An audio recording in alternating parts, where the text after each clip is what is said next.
하나님 말씀 베드로전서 3장 1절로 4절 교독하도록 하겠습니다. 아내들아, 이와 같이 자기 남편에게 순종하라. 이는 혹 말씀을 순종하지 않는 자라도 말로 말미암지 않고 그 아내의 행실로 말미암아 구원을 받게 하려 함이니, 너희의 두려워하며 정결한 행실을 봄이라. 너희의 단장은 머리를 꾸미고 금을 차고 아름다운 옷을 입는 외모로 하지 말고, 오직 마음에 숨은 사람을 온유하고 안정한 심령에 썩지 아니할 것으로 하라.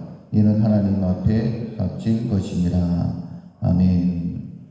때를 가려서 말한다 라는 제목으로 세 번째 조심성의 말씀 함께 나누도록 하겠습니다.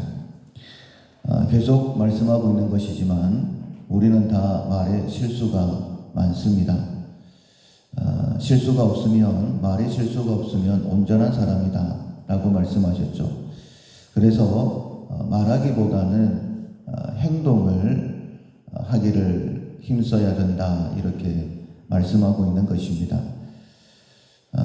말의 실수를 함으로 통하여서 하나님의 은혜를 받지 못했던 그런 경우들도 많았었죠. 이스라엘 백성들 하나님의 약속을 따라서 출애굽을 하고 광야를 지났습니다. 그런데 가데스 바냐에서 그냥 보고 듣는 것으로 인하여서 가나안 땅을 악평하게 되어지고, 그 말로 인하여서 하나님께서 이렇게 말씀하시죠. 너희 말이 내 귀에 들린 대로 행하겠다.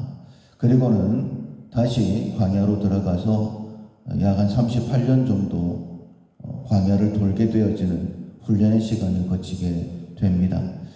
우리가 하나님 앞에서뿐만 아니라 사람 앞에서도 함부로 말하지 않도록, 내가 말에 실수가 많은 사람이지, 이 말하는 것으로 인하여서 하나님의 은혜를 받는 것이 뒤로 미루어질 수도 있다, 이 생각을 가지시고 말하기보다는 행동을 하려고 그렇게 노력하셔야 될 것입니다.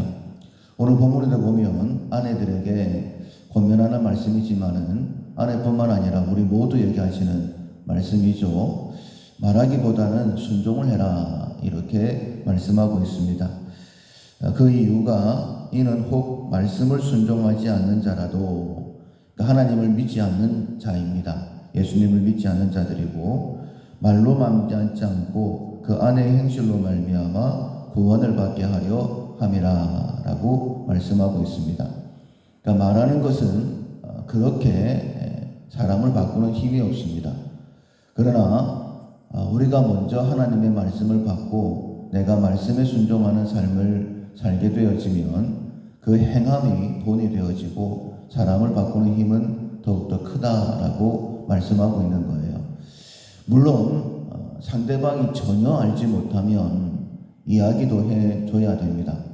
그러나 앞서 말씀을 드린 것처럼 말을 할 때는 비판이나 판단 정죄가 아니라 정말 그 영혼을 사랑하는 마음인가 한 번 더 점검을 하고 말을 해야 될 것이고, 우리가 삶이 잘 변하지 않는 이유는 몰라서 변하지 않는 것이 아니죠. 부모님이 자녀들에게 이야기할 때에 다 알고 있는데 또 얘기한다 라고 생각을 해서 잔소리라는 그런 표현을 쓰지 않습니까? 그래서 말로는 잘 변화되지 않고 내가 행동으로 남편이나 아내를 사랑합니다 라고 말도 해야 되겠지만은 그 말보다는 사랑의 행동이 훨씬 더 힘이 있는 것이죠. 그래서 하나님을 믿지 않는 사람, 믿음이 없는 자라 할지라도 말이 아니라 행하는 순종을 통하여서 구원을 받을 수 있기 때문에 말을 많이 하지 말고 행동하라, 이렇게 권면한 것입니다. 자, 우리가 하나님께 순종함으로 다른 사람을 섬기게 되어지면 2절에 너희의 두려워하며 정결한 행실을 봄이라 라고 말씀하고 있는 것처럼 이것은 하나님 앞에서 아름다운 모습이죠. 4절 하반절에도 보면 이는 하나님 앞에 값진 것이다 라고 했습니다.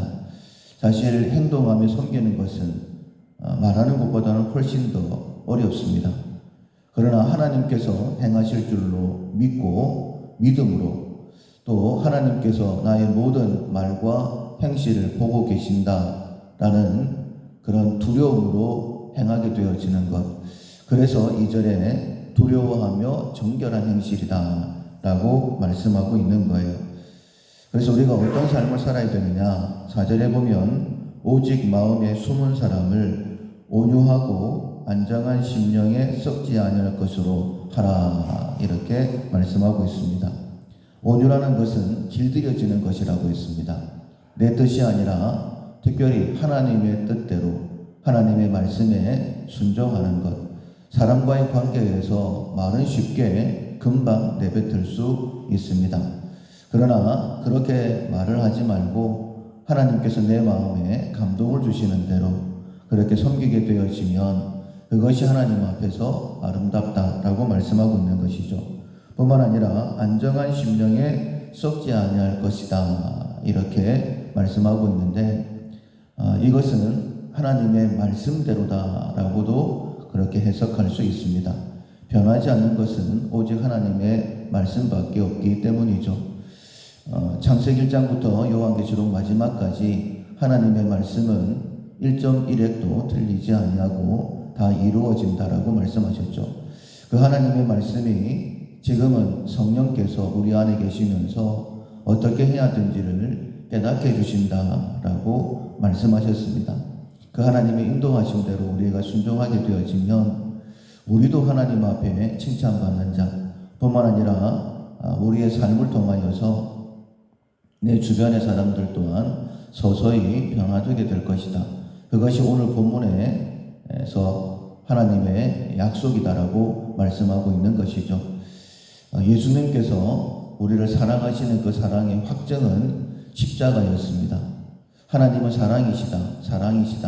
성경 모든 곳에서 그렇게 말씀하고 있는데 그 사랑이 십자가로 확증되어졌기 때문에 우리가 변화된 것이고 하나님을 믿는 것이죠.